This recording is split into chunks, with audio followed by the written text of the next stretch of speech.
हम स्वागत करते हैं आप सभी का प्रभु यीशु के मधुर नाम में और उम्मीद करता हूं कि इस हफ्ते परमेश्वर ने आप सबको अच्छा रखा होगा, भला चंगा रखा होगा और सबके जीवन में अपनी भलाइयों को प्रकट किया होगा। हम उसका धन्यवाद करें, हालेलुया। और आज हम प्रार्थना करें कि उसका जलाल, उसकी महिमा हम सबके जीवन से जाहिर होती रहे, हालेलुया। इस संसार में जब हम रहते हैं, उसने हमें रखा है कि हम उसकी महिमा को इस संसार में प्रकट करें, हालेलुया। आइए प्रार्थना करें, फिर हम मीटिंग को शुरू करेंगे।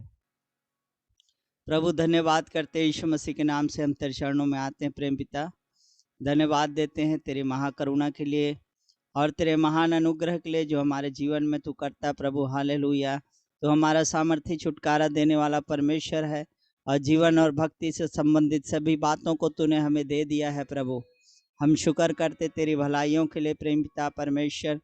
स्वर्ग से तू हमारी सहायता करता प्रभु और हमेशा हमारे लिए तू तैनात रहता है प्रभु, हालेलुया। तू हमारी चिंता करता प्रभु, हमें संभालता है। यीशु मसीह हर एक बीमारी से बचाता और गुनाहों से हमें बचाता प्रभु, हालेलुया। हमें क्षमा का दान देता है, हालेलुया। हमारी बदकारियों को तू बख्श देता है प्रभु। हम तेरे शुक्रगुजार हैं खुदावंद, हालेलुया हालेलुया। धन्यवाद धन्यवाद यीशु, धन्यवाद यीशु। तेरे नाम की महिमा और तारीफ और जलाल हमारे जीवन से हो प्रभु। आगे के समय को तेरे हाथों में सौंपते हैं। हमारी आराधना प्रभु तुझे कबूल होने पाए, यीशु के नाम से मांगते हैं, आमीन। आइए गीत गाकर हम परमेश्वर की आराधना करेंगे।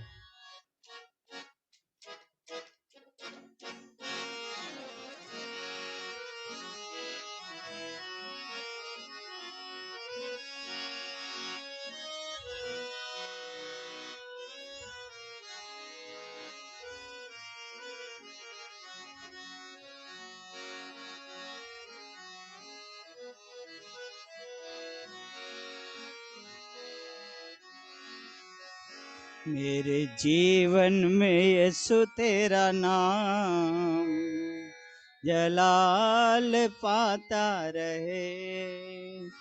मेरे जीवन में यीशु तेरा नाम जलाल पाता रहे। मेरा उठना बैठना और मेरा उठना बैठना और चलना तुझे भाता रहे।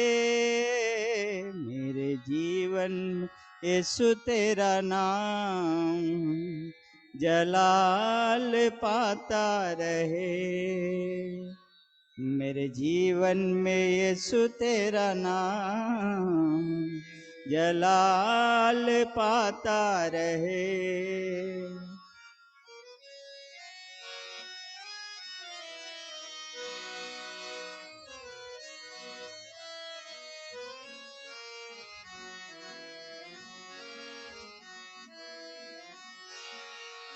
बेमिसाल है तो मैं मिसाल बनूं।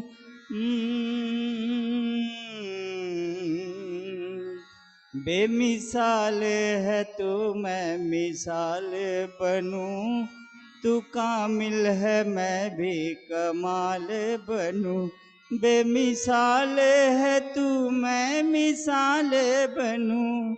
तू कामिल है मैं भी कमाल बनूं।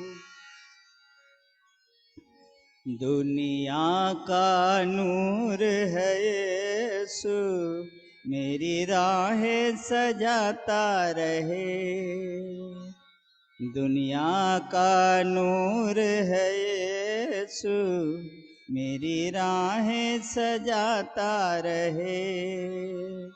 मेरा उठना बैठना और मेरा उठना बैठना चलना तुझे भाता रहे।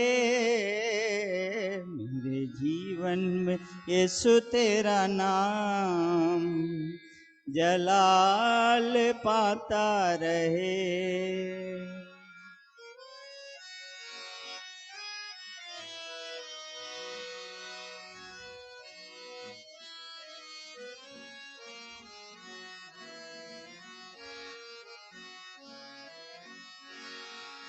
मेरी सोचों में तू, मेरे ख्वाबों में तू, मेरे सारे सवालों जवाबों में तू, मेरी सोचों में तू, मेरे ख्वाबों में तू, मेरे सारे सवालों जवाबों में तू, मेरी सोचों में तू, मेरे ख्वाबों में तू, मेरे सारे सवालों जवाबों में तू। जब भी तुझे पुकारूं, तेरा रूह मुझ पे आता रहे।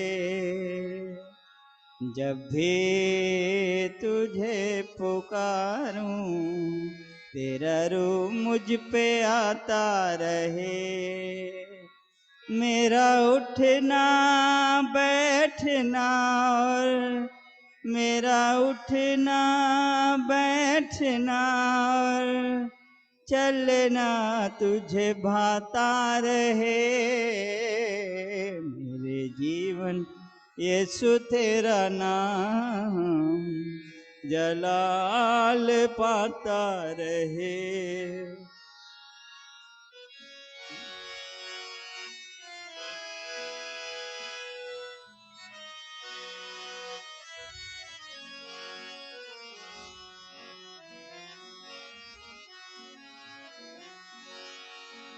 जिंदगी भर तेरे गीत गाता रहूं, तू सुनता रहे मैं सुनाता रहूं। जिंदगी भर तेरे गीत गाता रहूं, तू सुनता रहे मैं सुनाता रहूं। जिंदगी भर तेरे गीत गाता रहूं, जिंदगी भर तेरे गीत गाता रहूं। तू सुनता रहे मैं सुनाता रहूं, तू सुनता रहे मैं सुनाता रहूं। जब गीत तेरे गाऊं, तेरा रूह मुझ में गाता रहे। जब गीत तेरे गाऊं, तेरा रूह मुझ में गाता रहे। मेरा उठना बैठना, मेरा उठना बैठना, चलना तुझे भाता रहे।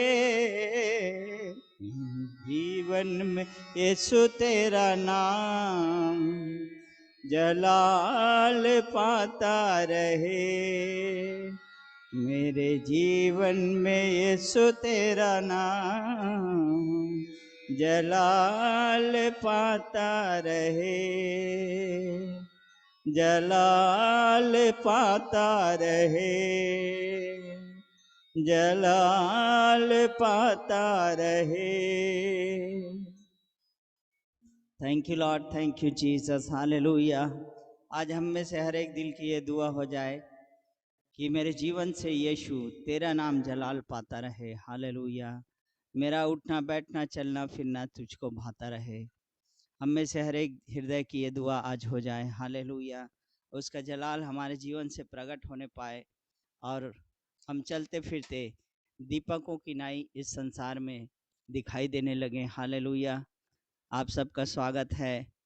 हम सबका स्वागत करते हैं मसीह यीशु के नाम में इस मीटिंग में, और हम धन्यवाद देते हैं हर एक जीवन को परमेश्वर ने संभाला है और हमें यहाँ तक लिए चला है, आगे भी हमें संभालेगा। और सिस्टर वंदना हमारे साथ जुड़ी हैं। मैं उनसे रिक्वेस्ट करता हूँ कि छोटी सी प्रार्थना करें, छोटी सी प्रार्थना करें, उसके बाद हम वचन में जाएंगे। सिस्टर वंदना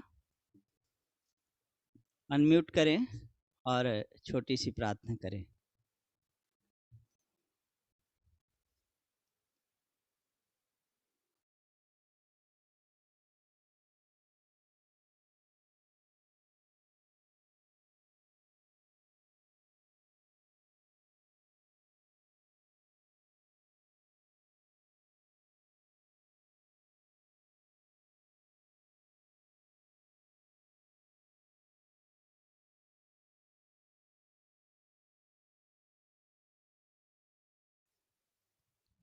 सिस्टर वंदना नहीं है तो सिस्टर अंशु है यहाँ पर, मैं उनसे निवेदन करूँगा कि छोटी सी प्रार्थना करें, उसके बाद हम वचन में जाएंगे। सिस्टर अंशु जुड़ी हुई हैं। सिस्टर अंशु हमारे लिए प्रार्थना करेंगी। Hallelujah, hallelujah. धन्यवाद, धन्यवाद परमेश्वर पिता। हालेलुया, अनुग्रह करने वाले और हमसे प्रेम रखने वाले परमेश्वर, हम आपका धन्यवाद करते हैं आज के दिन के लिए परमेश्वर, और इस सुंदर संगति के लिए जब आपने अपने चरणों में आने का अनुग्रह दिया परमेश्वर पिता, हम आपका धन्यवाद करते हैं। इस पूरे समय में परमेश्वर हम आपकी इच्छा और आपकी उपस्थिति को हम सबके जीवन के लिए मांगते हैं। आपके कलाम को परमेश्वर हम में से हर एक के जीवन में मांगते हैं। जो कुछ हर एक जीवन की जरूरत है, जो आपकी योजना के अंतर्गत है परमेश्वर, वो सारे वचन हम सबके दिलो दिमाग में, हमारी आत्मा में परमेश्वर वो सारी बातें घर करती जाए। हम आपकी सहायता को मांगते हैं।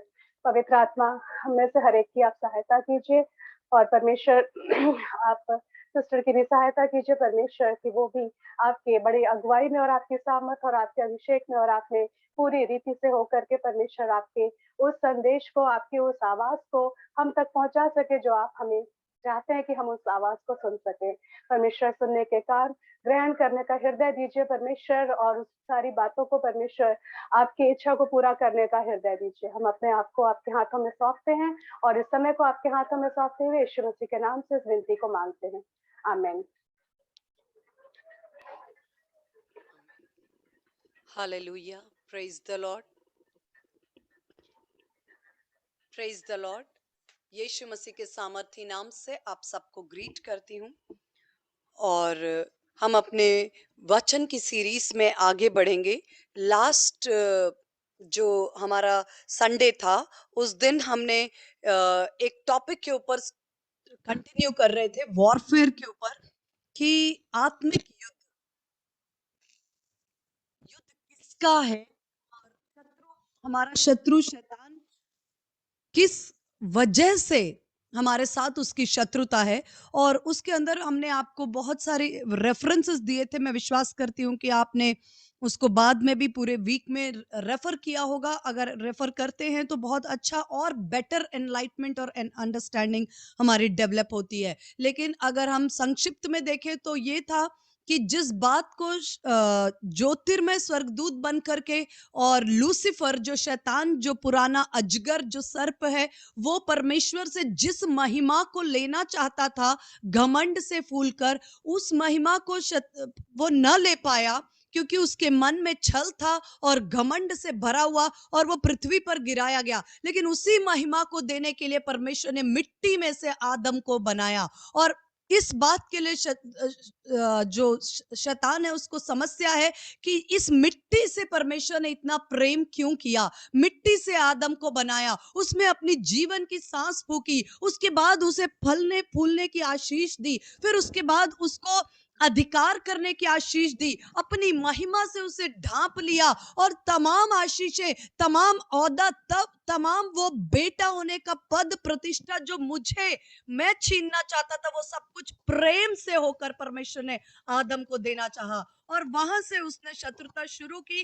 और हम देखते हैं कि किस तरह से परमेश्वर ने हमें यीशु मसीह में जो बातें आदम ने खो दी थी, पुत्र होने का अधिकार, वो महिमा, वो वस्त्र, वो धार्मिकता का वस्त्र, वो यश का ओढ़ना, वो महिमा का वस्त्र, वो मुकुट, वो बेटा होने का अधिकार, वो पिता कहकर पुकारने के लिए पवित्र आत्मा, सारी ब्लेसिंग्स हमारे मांगने, सोचने, समझने से बढ़कर परमेश्वर ने यीशु मसीह में हमारे लिए हाँ और आमीन में दी है।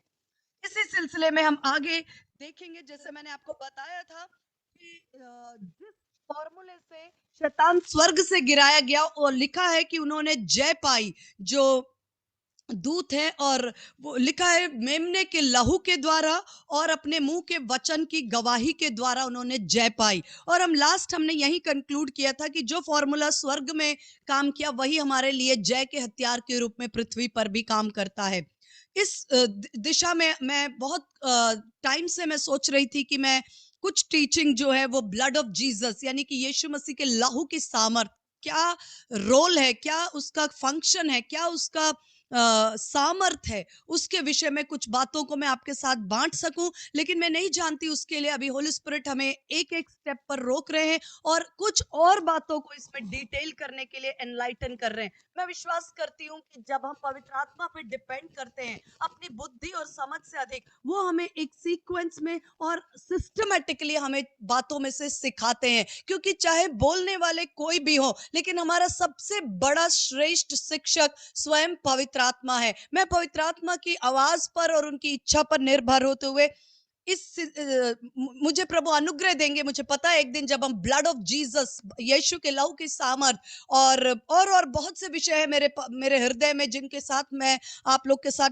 चलना चाहती हूँ, लेकिन जैसे जैसे पवित्र आत्मा हमें गाइड करेंगे हम उन टॉपिक्स को लेते जाएंगे बहुत से महत्वपूर्ण बातों में। आज मैं लेना चाहती हूँ कि जो हमने लास्ट देखा था कि शैतान हमारा शत्रु है और वो शत्रुता किस तरह से करता है, क्योंकि जय पाने के लिए अपने शत्रु के सारे चालों को समझना जरूरी है। दूसरा कुरिन्थी 9 अध्याय में पौलुस कहता है कि मैं नहीं चाहता कि तुम उसकी युक्तियों से अनजान रहो, है ना, लिखा है दूसरा कुरिन्थी। उस अभी टाइम हमारे पास कम है इसलिए मैं रेफरेंसेस आप लोग अपने आप ओपन करें। प्रभु का अनुग्रह से मुझे वचन याद है इसलिए मैं कोट कर रही हूं। दूसरा कुरिन्थी उसके 9 अध्याय में लिखा, दूसरा कुरिन्थी उसके 2 अध्याय के अंदर लिखा है कि मैं नहीं चाहता कि तुम उसकी युक्तियों से अनजान रहो। क्यों? क्योंकि यदि आप आत्मिक युद्ध में हैं, मैंने पहले भी बताया आत्मिक युद्ध आज हमारा चुनाव नहीं है कि ये आत्मिक युद्ध पास्टर्स के लिए, लीडर्स के लिए, प्रचारक के लिए, प्रार्थना योद्धाओं के लिए है। हम तो आराम से बैठेंगे और जब कभी समस्या आएगी तो हम जीसस कॉल्स में या पास्टर साहब को या किसी को भी प्रेयर टावर में प्रेयर करेंगे, वो हमारे लिए प्रार्थना करेंगे, हम उस बात से आजादी पाएंगे और फिर हम आगे बढ़ जाएंगे। वो समय चला गया, ये सुनने में कठिन है है और सत्य से हम आजाद होते हैं, वो समय चला गया। आज हर व्यक्ति को एक चलता फिरता प्रेयर टावर बनने की जरूरत है, चलता फिरता परमेश्वर का याजक। और वो व्यक्ति जो आज अपने परिवार के लिए, अपने देश, अपने समाज के लिए, अपने लोगों के लिए अगर खड़ा नहीं हो सकता याजक का रूप लेकर के, तो बहुत कठिन दौर और कठिन समय में से हम ऑलरेडी जा रहे हैं और आने वाला समय भी योद्धाओं का है जो जय पाए और धर्मी जन विश्वास ही से जीवित रहेगा। आज हम इस बात को बोल सकते हैं कि यदि मुझे आने वाले समय में, हम सोचते थे जीवन जीने के लिए हमें रोटी कपड़ा मकान चाहिए, बैंक बैलेंस चाहिए, गाड़ी चाहिए, परिवार चाहिए, लेकिन वचन कहता है कि धर्मी जन विश्वास से जीवित, मतलब एक ऐसा समय आएगा यदि विश्वास में हम उस लेवल पर नहीं है तो जीवन जीना कठिन हो जाएगा। ये मेरा विषय नहीं है, लेकिन मैं आपको बताना चाहती हूं कि उस अपने शत्रु के युक्तियों से अनजान हमें नहीं रहना है। तो जब हमने इस बात को समझ लिया कि चाहे हमारा चुनाव हो या ना हो, हमें पसंद हो या ना हो, हम ऑलरेडी जब हम यीशु मसीह के को अपना उद्धारकर्ता ग्रहण कर चुके हैं, हम जब मसीह में परमेश्वर के बेटा और बेटी बन चुके हैं, हम ऑलरेडी एक युद्ध में शामिल हो चुके हैं, क्योंकि परमेश्वर ने आपको वो सब कुछ दे दिया जिसके लिए वो शत्रु शैतान जो है वर्षों तक उसने तमाम प्रकार के छल कपट किए, और वो सारी बातें जो वो पाना चाहता था परमेश्वर ने मिट्टी में से उठाकर आदम को और हवा को और मुझे और आपको, जब हम पापी ही थे, ठीक उस समय यीशु मसीह मेरे लिए और आपके लिए मारा गया। लिखा है धर्मी के लिए कोई मरे तो मरे, लेकिन परमेश्वर ने अपना प्रेम मुझ पर और आप पर इस रीति से प्रकट किया कि जब मैं पापी ही थी, दुर्दशा में थी, कीचड़ में थी, उस समय सब परमेश्वर ने अपने इकलौते बेटे को मेरे लिए कुर्बान किया। और लिखा है कि जब हम पापी ही थे उसने अपने इकलौते बेटे को दे दिया ताकि जो कोई उस पर विश्वास करे वो नाश ना हो लेकिन अनंत जीवन पाए। तो शत्रुता तो तय है, क्योंकि जो बातें आपको मिली हैं उसी के लिए चोर चोरी कर रहा, घात कर रहा और वो नाश करने पर निकल पड़ा है। हमने पिछली बार देखा था प्रकाशित वाक्य के अंदर इस वचन को कि बड़े क्रोध से वो पृथ्वी पर उतर आया है, क्योंकि हमने देखा था 12 प्रकाशित वाक्य 12 अध्याय 12 वचन में कि शत्रु बड़े क्रोध से पृथ्वी पर उतर आया है, क्योंकि वो जानता है कि उसका बहुत थोड़ा समय बाकी है। और उसने शत्रुता किससे रखी है? उस स्त्री से जिसने पुत्र को जन्मा, और उस स्त्री के आने वाली संतान से जो परमेश्वर का भय मानती और यीशु की गवाही पर स्थिर है, ऐसे के साथ शत्रुता करने पर वह बड़े क्रोध से उतर आया है।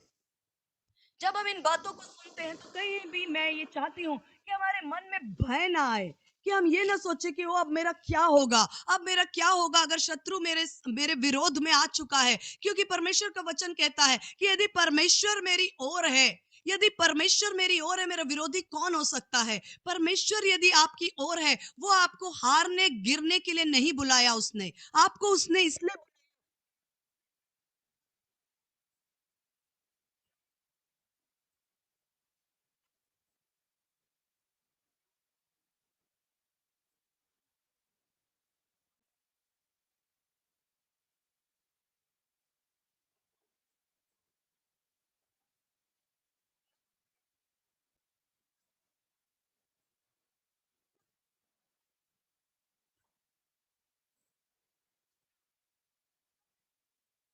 आवाज नहीं आ रही।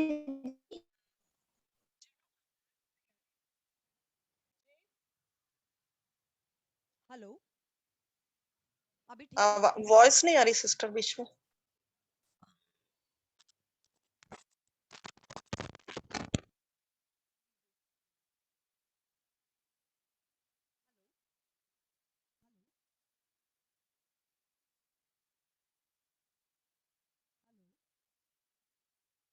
हेलो, आप लोग को आ रही है? नहीं, किसी को नहीं आ रही। हेलो, जी सिस्टर आ रही। अभी आई? यस। मैं रिक्वेस्ट करती हूँ कि आप लोग प्रेयर भी करते रहिए, क्योंकि जिन बातों को हम ओपन कर रहे हैं वो शत्रु चाहता भी नहीं है कि उसके भेदों का खुलासा हो और लोगों के जीवन में सत्य का प्रचार हो और सत्य से लोग स्वतंत्र हों। हालेलुया।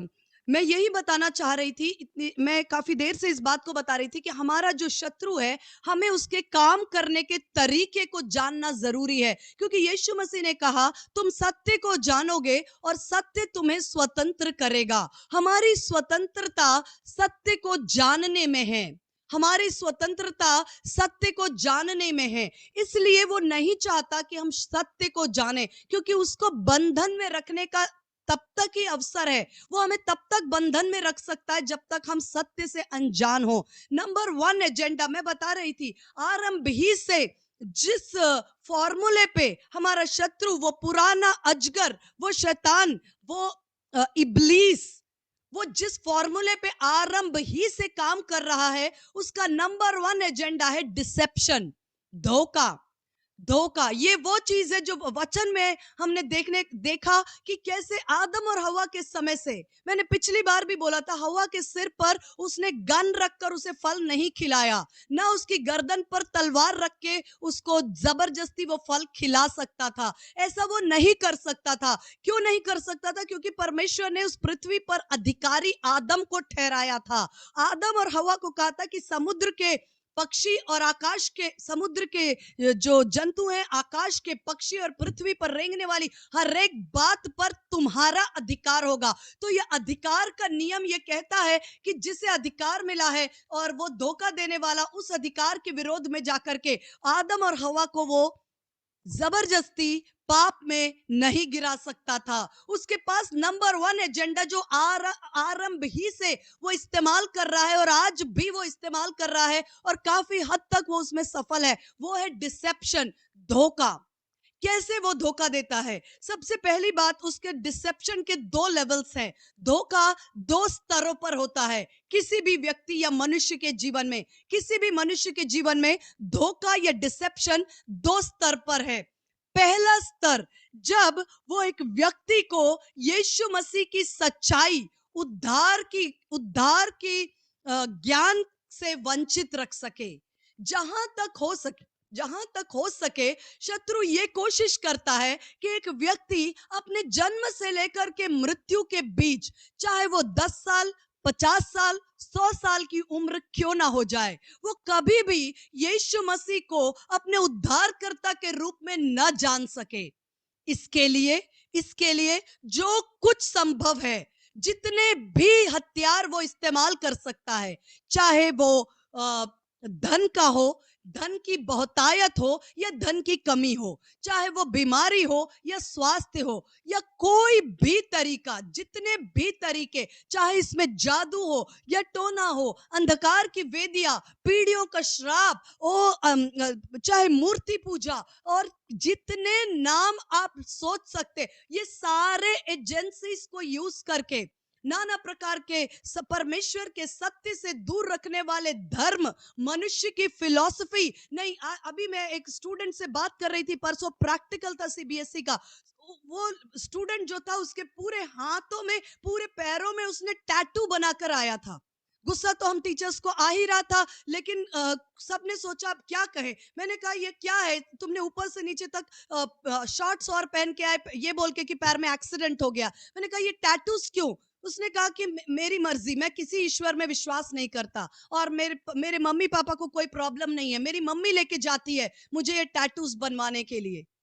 ये कोई भी तरीका, आज आपको जो कुछ दिखाई देता है, चाहे वो इंटरनेट हो सकता है, ये कोई भी तरीका, चाहे वो मनुष्यों की फिलॉसफी, नाना प्रकार के धर्म, नाना प्रकार की झूठी शिक्षाएं, नाना प्रकार का झूठ, कोई भी चीज का इस्तेमाल करके अगर वो एक व्यक्ति को अपने जन्म से लेकर के मृत्यु के बीच वो यीशु मसीह को उद्धार करके ग्रहण करने से रोक सके, इसका वो पूरा प्रयास करता है। आप ये ना सोचे कि मैं अपने मन से, आप मेरे साथ वचन खोले, आप ज्यादा वचन नोट करिएगा, मैं वचन बोलूंगी, आपके साथ खोलने में टाइम लगता है, मुझे जितना याद है मैं बोलती जा रही हूँ। 2 कुरिन्थी उसका 4 अध्याय, ये बातें आपको जानने में, और आपके आसपास यदि इस तरह के कोई लोग हैं या आपके परिस्थितियां इस तरह की हैं, तो आप उसको समझ पाएंगे कि प्रॉब्लम क्या है और इसका हल क्या है।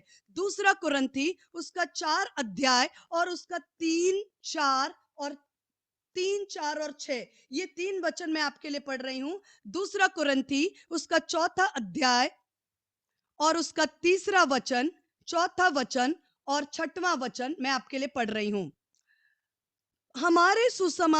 परंतु हमारे सुसमाचार पर पर्दा पड़ा है, तो यह नष्ट होने वालों ही के लिए पर्दा पड़ा है।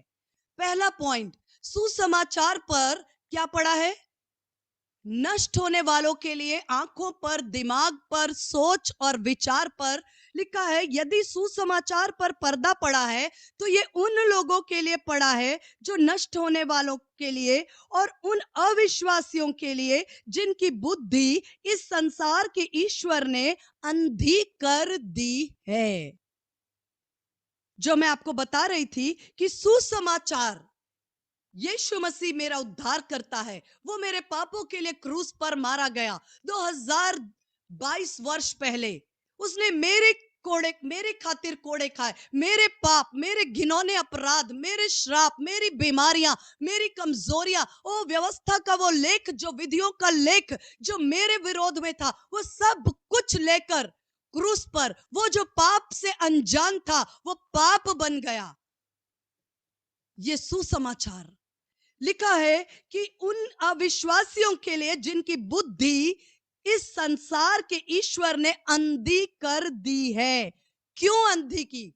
आप सोच सकते, बुद्धि को अंधी, हमने तो अभी तक सिर्फ आंखों के अंधेपन के बारे में जाना है, बुद्धि के भी अंधापन होता है क्या?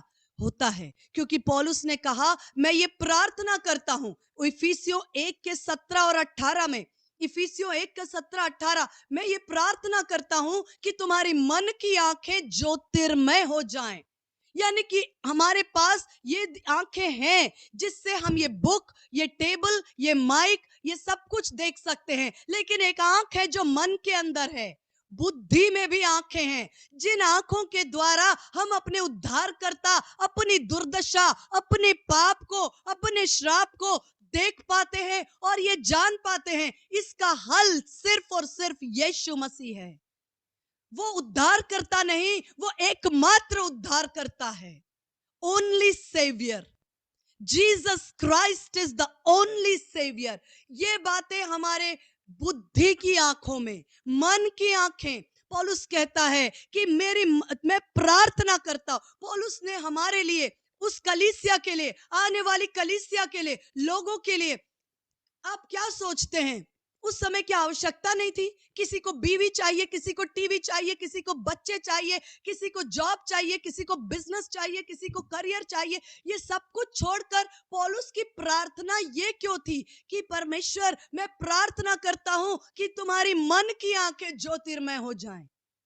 क्योंकि पौलुस जानता था कि जब मन की आंखें खुल जाएंगी ना, ये सारी वस्तुएं तुम्हें दे दी जाएंगी यदि तुम परमेश्वर के राज्य की खोज करो। यीशु मसीह ने मत्ती 6:33 में कहा, परमेश्वर के पहले तुम परमेश्वर के राज्य और धर्म की खोज करो, ये सब कुछ तुम्हारे लिए जोड़ दिया जाएगा। फॉर्मूला ये है। लेकिन शत्रु ने क्या किया? उल्टी गिनती चलाई। उसको लोगों को बताया, अभी दौड़ दौड़ कर नौकरी करो। ओ, कार के पीछे भागोगे तो कार मिलेगी, नौकरी के पीछे भागोगे तो नौकरी मिलेगी, लड़की के पीछे भागोगे तो शादी होगी, इसके पीछे, धन के पीछे भागोगे तभी तो धन मिलेगा। बैठे बैठे धन थोड़ी मिलता है।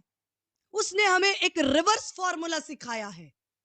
लिखा है कि अविश्वासियों के लिए जिनकी बुद्धि संसार का ईश्वर, इस संसार का ईश्वर, उसने आदम से वो चाबियां ले ली जिससे आदम को अधिकार मिला था, और यीशु मसीह ने वही आशीषें हमें जो आदम ने खोई थी लौटा कर दी हैं। संसार के ईश्वर ने अंधी कर दी, क्योंकि ताकि मसीह जो परमेश्वर का प्रतिरूप है, ताकि मसीह जो परमेश्वर का प्रतिरूप है, उसका तेजोमय सुसमाचार का प्रकाश उन पर न चमके।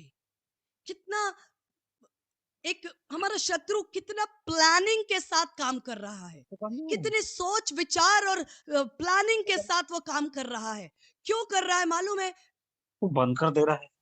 हम तब लोग भी इस बात को समझना जरूरी है। आपको क्या मिला है ये हम चाहे नहीं जानते, लेकिन उसने वचन को पढ़ा है और वो जानता है कि मुझे और आपको मसीह यीशु में क्या कुछ मिल गया है।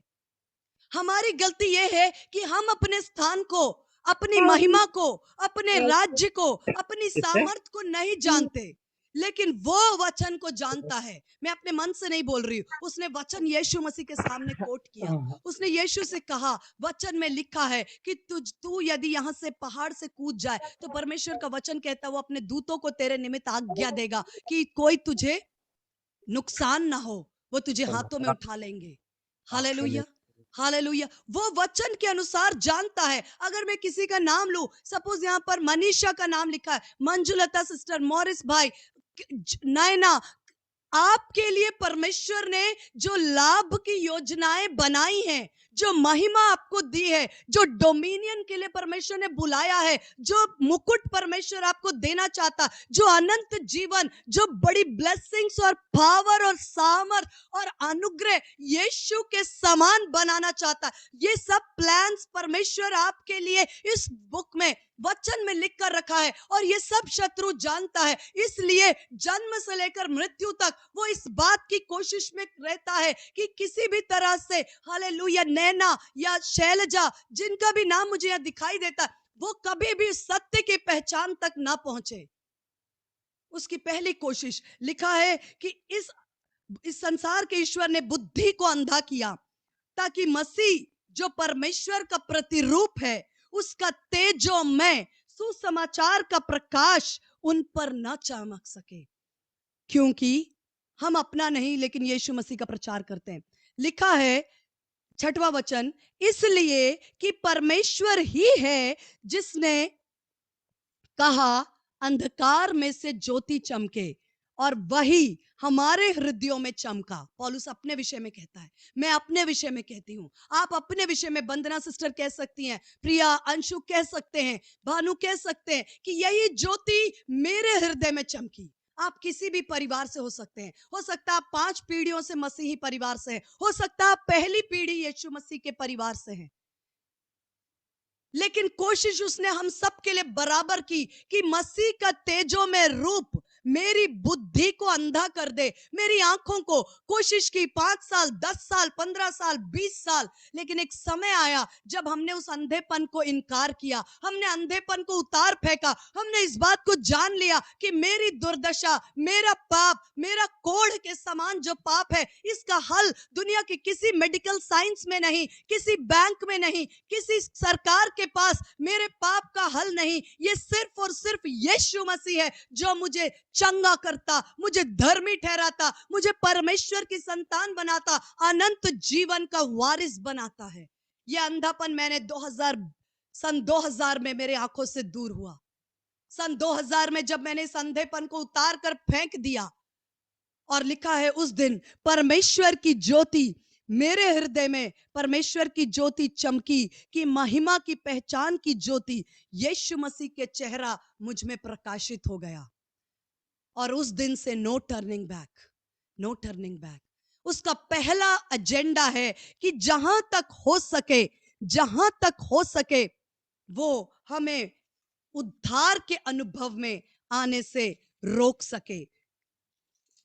इसका मैं एक वचन और पढ़ूंगी, लेकिन उससे पहले मैं एक बात बोलना चाहती हूं। यदि हम में से जो लोग जुड़े हैं, यदि मैं जानती हूं आप सब प्रभु के प्रिय बेटे और बेटी हैं, याजक हैं, संतान हैं, सेवकाई में हैं, लेकिन यदि किसी को ऐसा लगता है कि कहीं ना कहीं मुझे यीशु मसीह की जरूरत है और मुझे यीशु मसीह को अपना उद्धारकर्ता करके ग्रहण करना है, मैं नहीं जानती, क्योंकि मैं पर्सनली बहुत लोगों को नहीं जानती हूं। मैं ये अवसर नहीं चूकना चाहती, और मैं आपको इनविटेशन देना चाहती हूं। यदि आज कोई है जो मेरी आवाज के नीचे है, जिसने अब तक यीशु मसीह को अपना प्रभु ग्रहण नहीं किया, और उस अनंत जीवन, उस बड़ी ब्लेसिंग, ओ परमेश्वर का बेटा होने का अधिकार, ओ मेरे पास शब्द नहीं है वो सारी ब्लेसिंग्स का वर्णन करने के लिए, तो ये बाइबल भी पूरी तरह से अगर हम पढ़ें तो भी हमें लगता है कि वर्षों तक हमें पढ़ना पड़ेगा, क्योंकि हमारे पास शब्द नहीं है। वो आदर, वो पद, वो ब्लेसिंग, वो स्थान, वो महिमा, वो सब कुछ जो हमारे पिछली बार हमने पढ़ा था। आज हम परमेश्वर की संतान है ये हम जानते, लेकिन आगे क्या कुछ होंगे ये नहीं जानते। बस ये जानते हैं कि एक दिन आएगा जब यीशु मेरे सामने होगा और हम उसको वैसे देखेंगे जैसा वो है। हमारी पौलुस कहता है ये पल भर का क्लेश आज जो मेरे जीवन में है, उस महिमा के सामने जो परमेश्वर मुझे और आपको देने जा रहा है, उस ग्लोरी के सामने जिसे आदम और हवा से छीनकर शत्रु ने उन्हें नंगा और वस्त्रहीन किया, उस महिमा के सामने जो परमेश्वर मुझे और आपको देना चाहता है, ये पल भर का क्लेश कुछ भी नहीं। आज मैं इनविटेशन देना चाहती हूं, चाहे इस समय नहीं, आप मीटिंग बंद करने के बाद अपने घुटनों पर आकर, आज पर इब्रानियों 3:7 में लिखा है, इब्रानियों 3:7 में, यदि आज तुम परमेश्वर का वचन सुनो तो अपने हृदय को कठोर ना करो। यदि आज आपके पास वचन पहुंचा है, अपने आप को कठोर ना करें, उसको अपना प्रभु, अपना स्वामी, अपना जीवन उसे सौंप दीजिए, क्योंकि जो ब्लेसिंग्स आपके लिए उसने रखी है वो बड़ी ब्लेसिंग्स है, और वो आपसे प्रेम करता है, वो आपका प्रेमी है। हालेलुया, उसने जान देकर आपसे प्रेम किया है। हालेलुया। और 2 कुरिन्थी उसका 6:2, मैं ये वचन भी बोलकर आगे बढ़ना चाहती हूँ। 2 कुरिन्थी उसका 6वां अध्याय और उसका 2 वचन, क्योंकि वह तो कहता है अपनी प्रसन्नता के समय मैंने तेरी सुन ली और उद्धार के दिन मैंने तेरी सहायता की।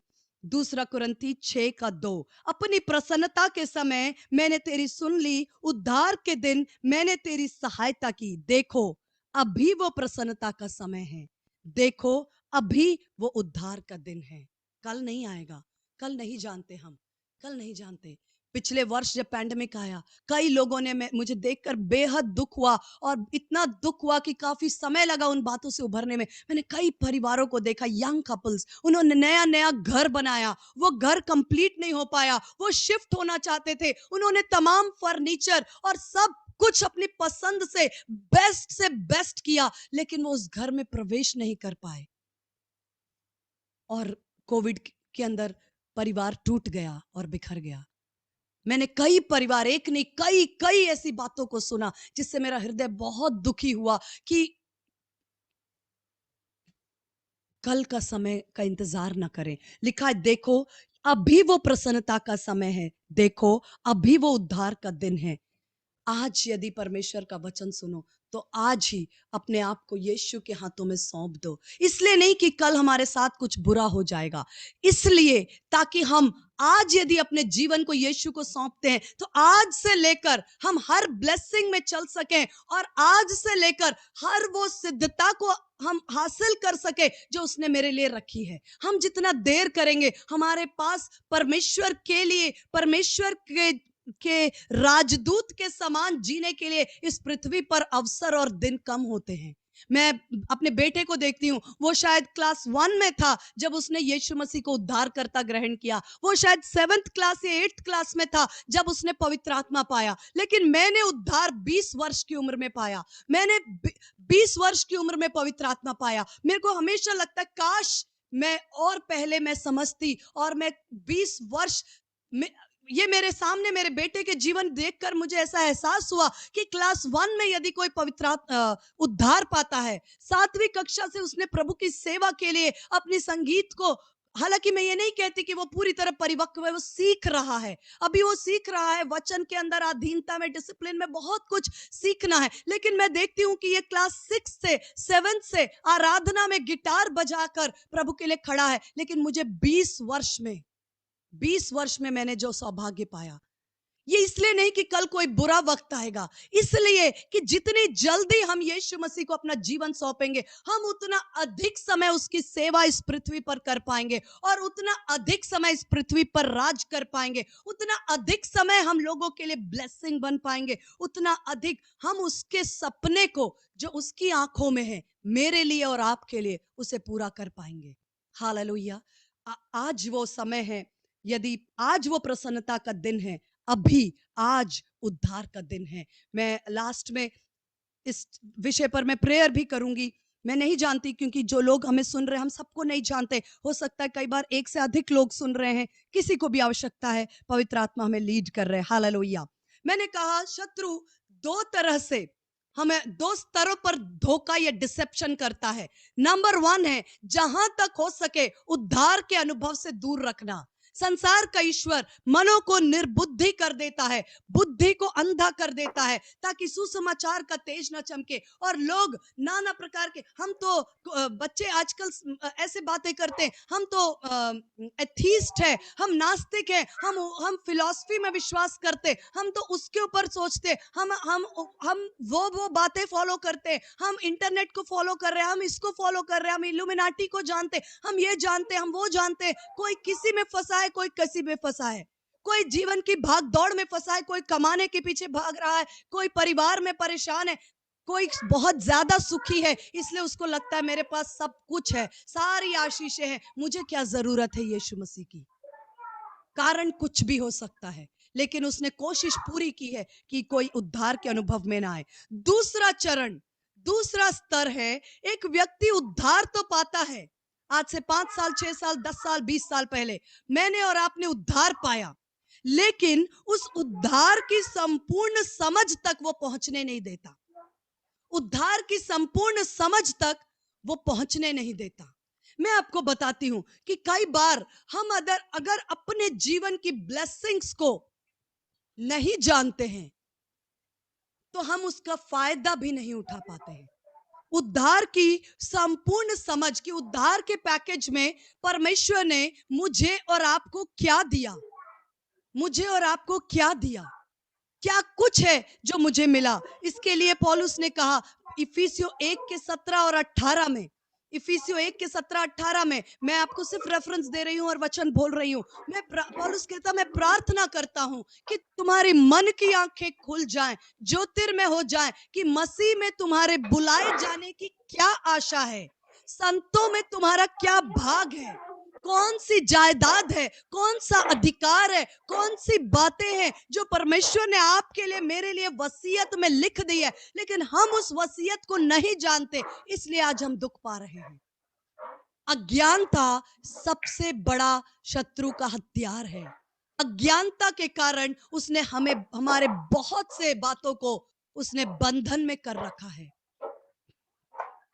एक वचन मेरे साथ खोलिए दूसरा कुरिन्थी 5:17।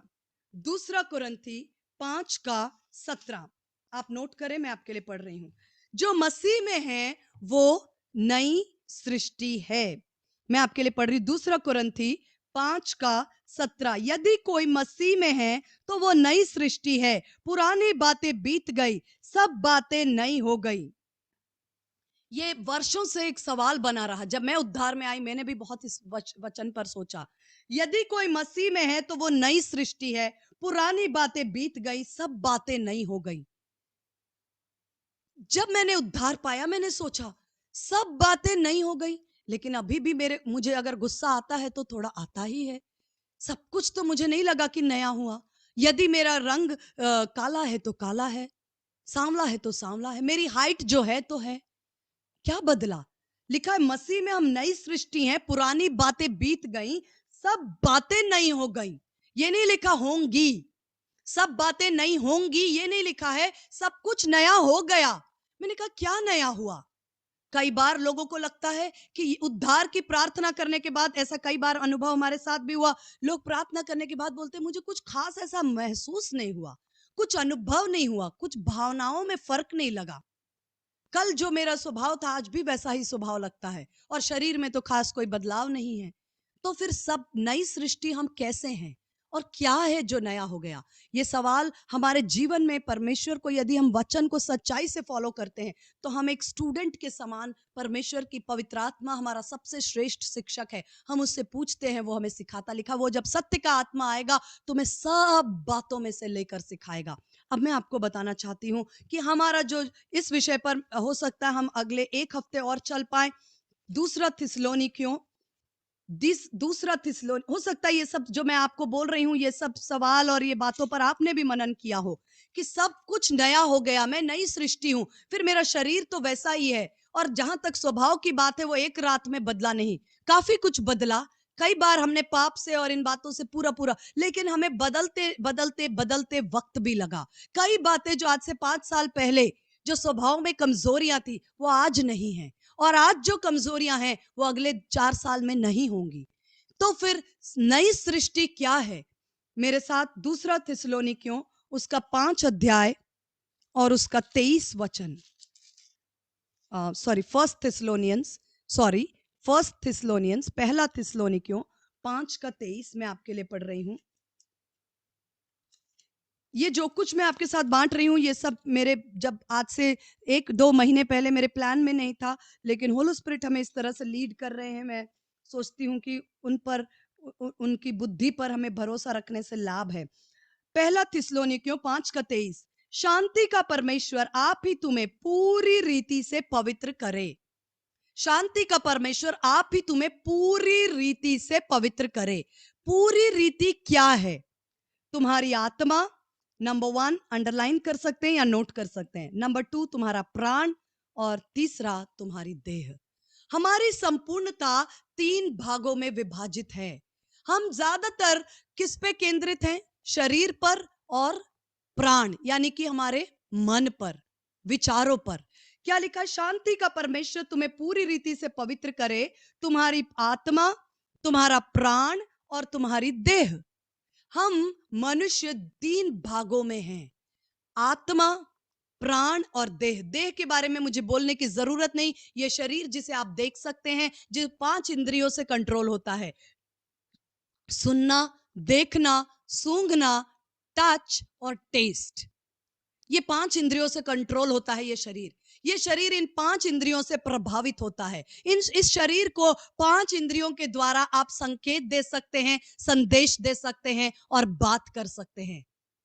सुनने के द्वारा, बोलने के द्वारा, देखने के द्वारा, चखने के द्वारा, सूंघने के द्वारा।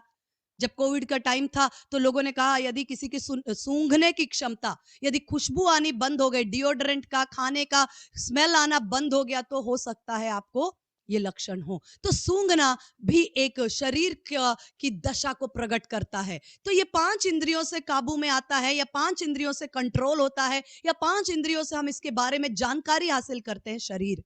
फिर हमारा प्राण, जिसमें आपका विल यानी कि आपकी इच्छा शक्ति, आपका इंटेलेक्ट यानी कि आपकी बुद्धि और आपकी भावनाएं, इमोशंस हैं, प्राण। ये जानवरों में भी होता है, क्योंकि आप जानते हैं बहुत लोग, डॉग्स को मैं बहुत प्रेम करती हूँ, डॉग्स को पेट्स के रूप में, तो वो लोग बहुत बेहद प्रेम को समझते हैं, प्रेम को समझते हैं। ये जानवरों में भी होता है, हमारे पास भी है, भावनाएं हमारे पास है। एक शेर भी अपना शिकार को प्लान करके करता है, बुद्धि उसके पास है। इमोशंस, शक्ति, will, emotions, will, intellect and emotions, यानी कि इच्छा शक्ति, बुद्धि और भावनाएं, इनसे मिलकर बना है हमारा प्राण। और तीसरा जो भाग है सबसे महत्वपूर्ण, वो है मेरे अंदर आत्मा। और जब मैं मसीह यीशु में आई तो मैं नई सृष्टि बन गई। कहां? आत्मा में। क्यों? क्योंकि यूहन्ना 3 अध्याय में लिखा है, जो शरीर से जन्मा है वो शरीर है, और जो आत्मा से जन्मा है वो आत्मा है। आपने नया जन्म कहां पाया? आत्मा में। आपने नया जन्म कैसे पाया? निकोदेमुस को बहुत परेशानी थी, इन बातों को समझ नहीं पाया आधी रात को, क्योंकि वो यहूदियों का बड़ा शिक्षक था और उसने आधी रात का समय चुना, यीशु के पास गया। नया जन्म कैसे पाए? मां के गर्भ में दोबारा कैसे जा सकते हैं हम? तब यीशु मसीह ने कहा, जो शरीर से जन्मा है वो शरीर है। जब आपने पहला जन्म लिया अपने मां के गर्भ से, वो शरीर में जन्म लिया, वो शरीर है। लेकिन आपने जब वचन के अविनाशी बीज से, वचन के अविनाशी बीज से जब आपने जन्म लिया, यीशु को मुंह से उद्धार करता और हृदय से विश्वास किया, आपने नया जन्म पा लिया अपनी आत्मा में, स्पिरिट में। और सच बताएं तो हम जो नीलिमा जो है वो शरीर नहीं है, वो सच्चाई क्या है? आपका नाम, जैसे अगर मैं देखूं अनुजा, वो वास्तव में शरीर नहीं है, वो आत्मा है जो कि एक शरीर में रहती हैं। आप वास्तव में रियली सच में आप कौन है? आप एक शरीर हैं, जो कि आप एक आत्मा है जो शरीर के अंदर रहते हैं। You are a spirit who dwell in a body and you interact with your soul.